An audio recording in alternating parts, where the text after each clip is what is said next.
الحمد لله رب العالمين والصلاة والسلام على أشرف الأنبياء والمرسلين وعلى آله وصحبه وأطباعه وأزواجه وذرياته وأهل بيته وأهل طاعته أجمعين، أما بعد. قال النبي صلى الله تعالى عليه وسلم: لا يؤمن أحدكم حتى أكون أحب إليه من والده وولده والناس أجمعين. وقال النبي صلى الله تعالى عليه وسلم: لا يؤمن أحدكم حتى يكون هواه تبعا لما جئت به، أو كما قال صلی اللہ تعالی علیہ وسلم. بزرگان محترم، چونکہ یہ ربیع الاول کا مہینہ ہے اور آپ جانتے ہیں کہ ربیع الاول کا مہینہ ہماری ایک تاریخ کو یاد دلاتا ہے.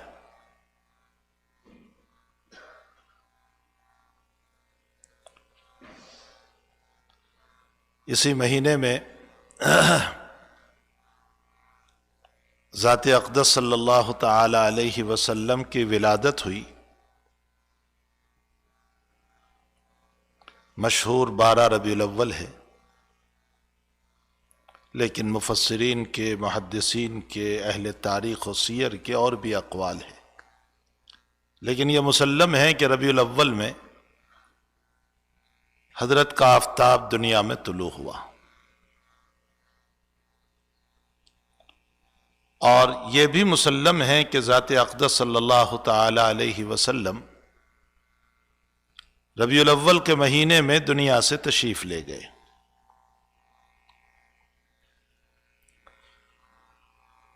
آپ کی وفات کے سلسلے میں بھی مشہور 12 تاریخ ہے کہ 12 ربیع الاول کو آپ کی وفات ہوئی. تحقیق 12 ربیع الاول نہیں بنتی، جو اس موقع پر موقع نہیں ہے، اس لیے کہ ذات اقدس صلی اللہ تعالی علیہ وسلم حجۃ الوداع کے لیے جب تشریف لے گئے تو آپ کا یوم العرفہ یعنی 9 ذی الحجہ یوم الجمعہ تھا. یہ بالکل مسلم ہے، اس میں کوئی دو رائے نہیں ہے کہ یوم الجمعہ 9 تاریخ تھی. اس سے حساب کر کے اب شروع کرے.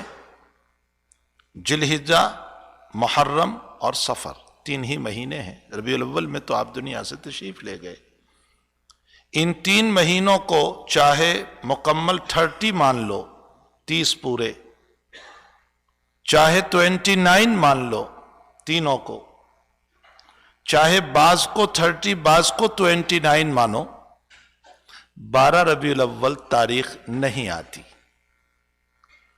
کیلکولیٹ، حساب 12 ربیع الاول بنتی ہی نہیں. اسی لیے اکثر محدثین کی رائے یہ ہے کہ 2 ربیع الاول ہے. حساب آپ کر لینا، میں نے حساب کی ترتیب آپ کو بتا دی. اور ایک متفق علیہ روایت بخاری شریف، مسلم شریف کی، وہ بھی میں نے بتا دی کہ 9ویں تاریخ یوم ذی الحجہ وہ جمعہ کا دن تھا. اس کے بعد شمار کر لیں. بہرحال مشہور 12 ربیع الاول ہے. آقا صلی اللہ تعالی علیہ وسلم اس وقت اس دنیا میں تشریف لائے جب جہالت اپنی انتہا پر تھی، اور جہالت کا حال یہ تھا کہ اپنے ہی گود سے پیدا ہونے والی بچی کو زندہ دفن کر دینا، بھلا یہ کس کی مامتا برداشت کرتی؟ لیکن کرتے تھے وہ لوگ. لڑکی کا پیدا ہونا باعث عار سمجھا جاتا تھا. وہ سمجھتے تھے کہ ہمارے لیے مصیبت ہے لڑکی. میں نے کسی مستورات کے بیان میں کہا ہے کہ مردوں پر تو نبی کا احسان ہے ہی حضور پاک صلی اللہ علیہ وسلم کا بڑا احسان عورتوں پر ہے، جن کو زندہ دفن کیا جاتا تھا، حتیٰ کہ شوہر مر جاتا تو ظاہر میں یہ کہا کرتے تھے کہ یہ عورت اب رہنے کے لیے دنیا میں تیار نہیں ہے، کہہ رہی ہے کہ اپنے شوہر کے ساتھ میں بھی جاؤں، لیکن حقیقت یہ تھی کہ یہ وارث نہ بنے اس لیے اس کو جلا دیتے تھے اور اپنے شوہر کے ساتھ زندہ جلا دیتے تھے۔ جہالت ان کے نشے میں پاؤں، لڑائی جھگڑا ماردھار، ایک چھوٹے سے مسئلے پر قبیلے ختم کر دیتے تھے۔ شراب ان کی عادت، سود ان کی عادت، معمولی باتوں میں مار دینا ان کی عادت۔ ایسی جہالت کے دور میں دو قربانیاں دی ہوئے ایک شخصیت دنیا میں تشریف لاتی ہے۔ میں بہت اشارات کروں گا، چونکہ یہ مختصر وقت میں آقا کی سیرت تو ساری زندگی پوری کر دو بیان نہیں ہو سکتی ہے۔ حضور پاک صلی اللہ علیہ وسلم دو قربانیوں کا نتیجہ ہے۔ ایک قربانی سیدنا اسماعیل علیہ السلام، جب خواب دیکھا ابراہیم علیہ السلام نے کہ میں اپنے بیٹے کو ذبح کر رہا ہوں، اور وہ حقیقتاً اسماعیل کی قربانی مطلوب نہیں تھی، ابراہیم کو دیکھنا مقصود تھا۔ تو ایک تو اسماعیل صلاۃ والسلام کی قربانی ہے، اور دوسری قربانی جس وقت زمزم کا کنواں حضرت حاجرہ اور اسماعیل علیہ السلام کے ان قربانیوں کے نتیجے میں اللہ نے دیا، تو قبیلے جرہم ایک یمن کا قبیلہ تھا، وہ یہاں سے گزرا، انہوں نے دیکھا کہ یہاں پانی موجود ہے، انہوں نے وہاں حضرت حاجرہ سے اجازت مانگی کہ ہم یہاں رہنا چاہتے ہیں۔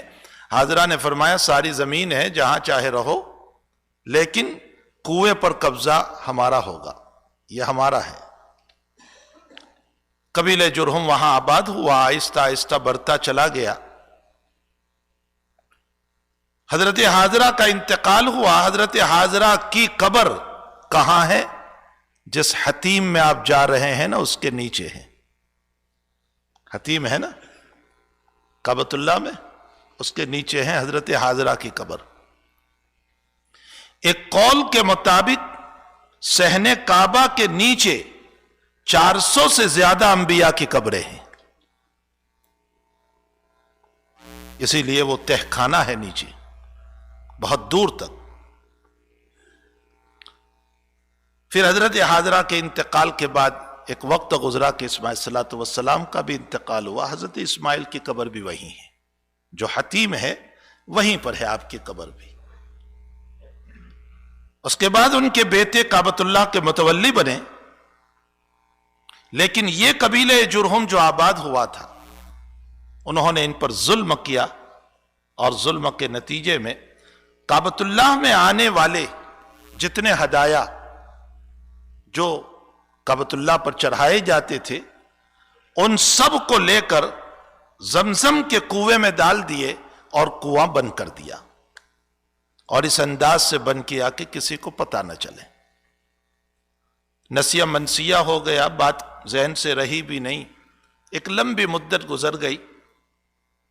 آقا صلی اللہ علیہ وسلم کے دادا عبد المطلب، تاریخی اعتبار سے آپ کو پتا تھا، چونکہ عبد المطلب حضرت اسماعیل سے ہیں، آپ کو یہ پتا تھا کہ ایک کنواں ہے، وہ کہاں ہے کچھ پتا نہیں۔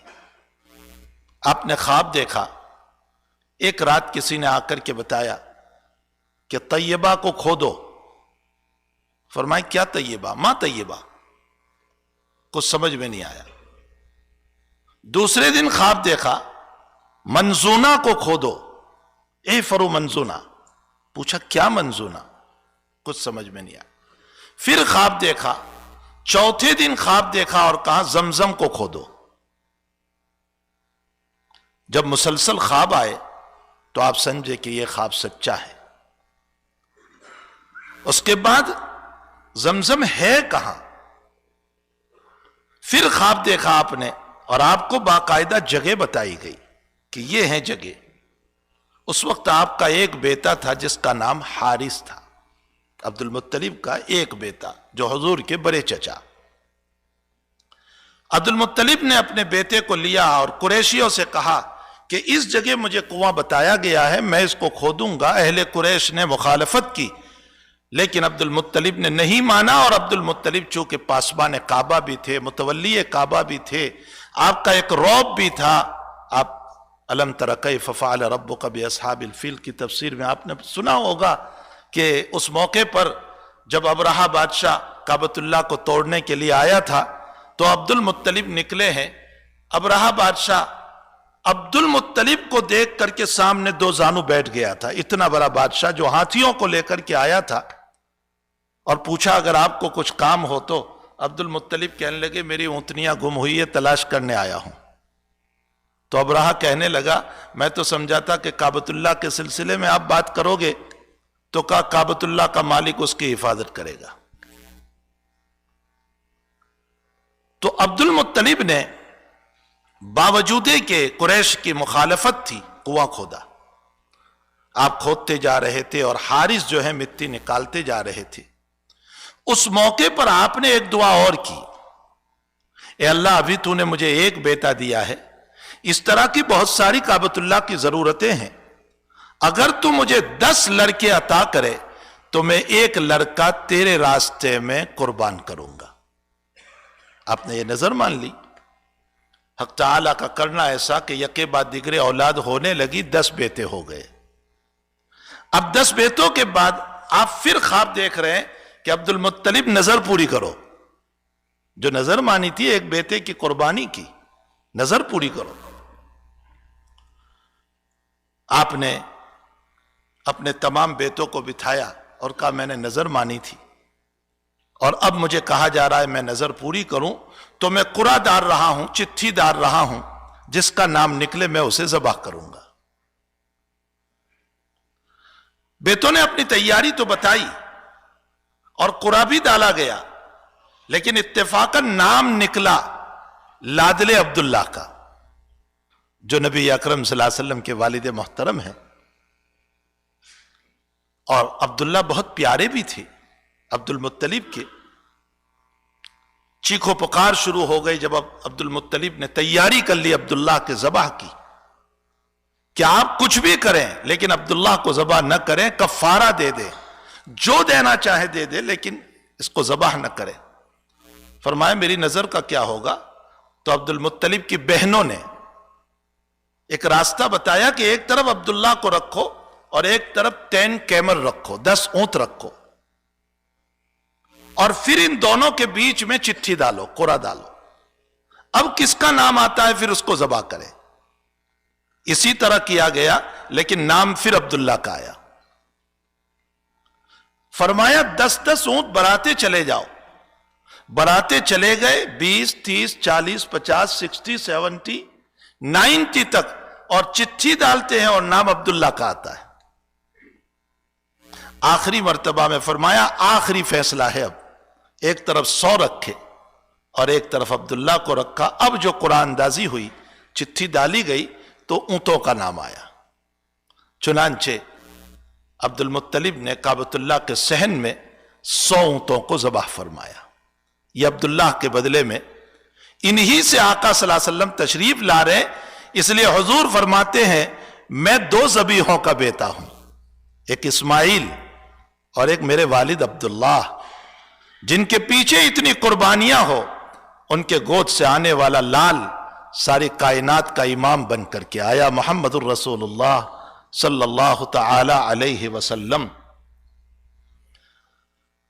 جس جہالت میں آپ نے قدم رکھا، اس جہالت میں 40 سال آپ کے جو گزرے ہیں، وہ 40 سال امانت، دیانت، سچائی، صداقت.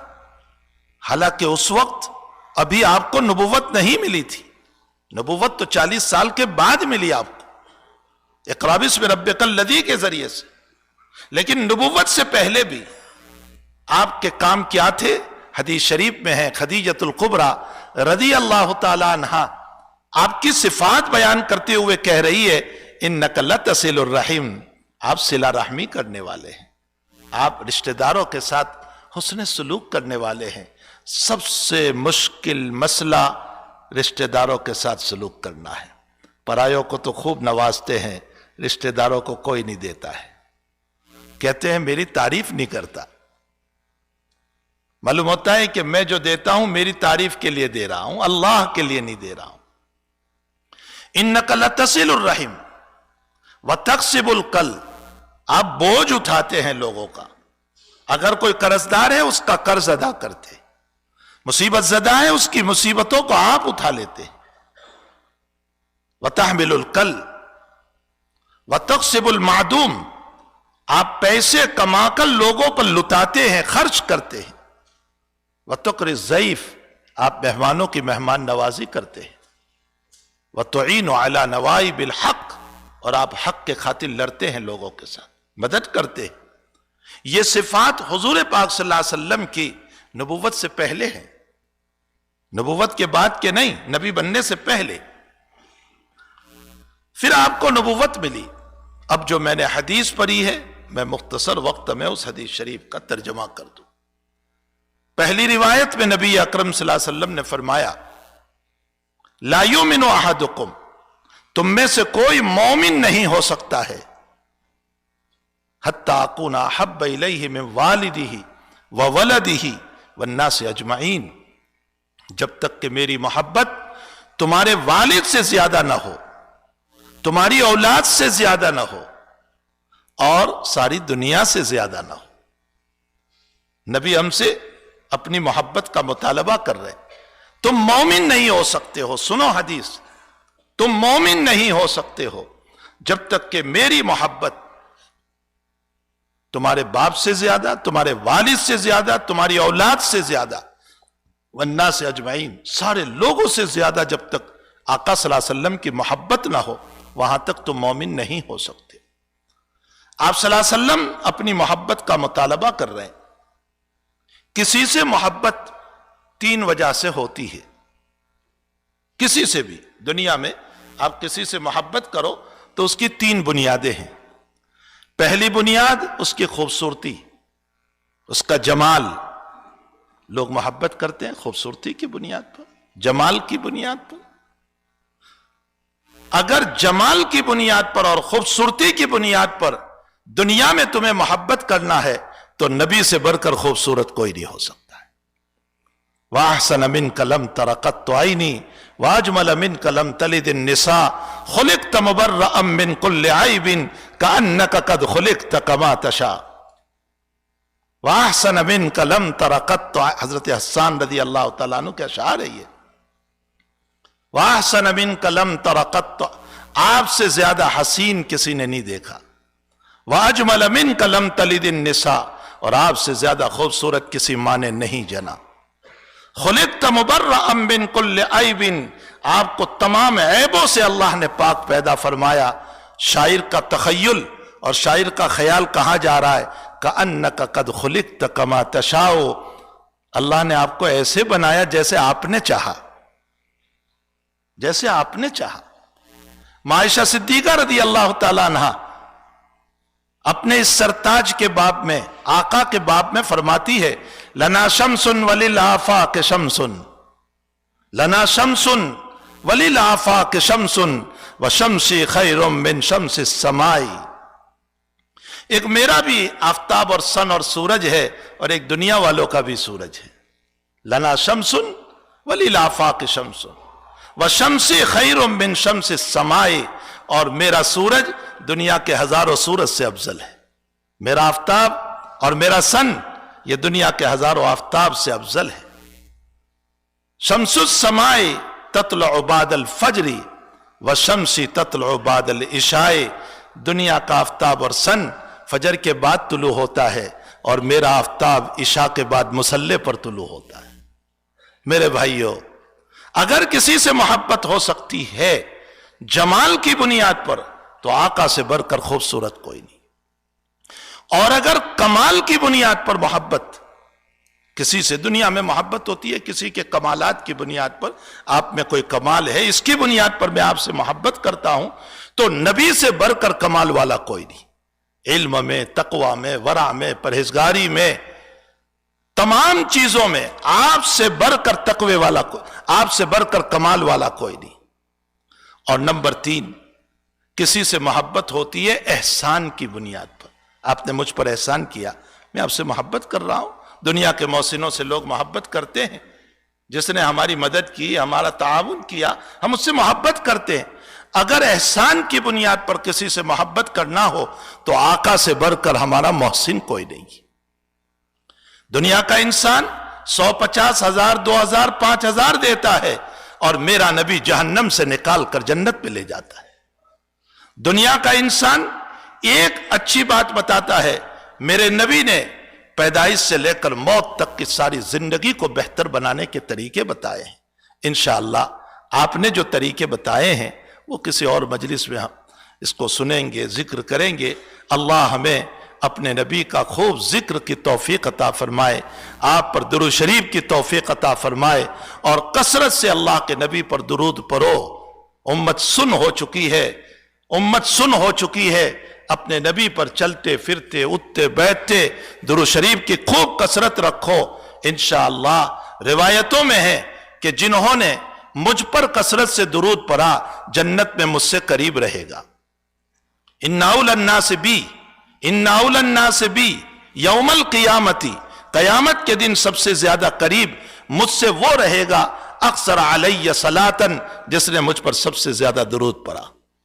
تو درود شریف خوب پڑھیں آقا صلی اللہ تعالی علیہ وسلم پر۔ دوسری روایت میں حضور پاک صلی اللہ علیہ وسلم فرماتے ہیں، من صلی علی صلاۃً صلی اللہ علیہ عشراً، جس نے ایک درود مجھ پر پڑھا اللہ اس پر 10 رحمتیں نازل فرماتے۔ فرمایا جو درود نہیں پڑھتا میری امت کا بخیل ہے۔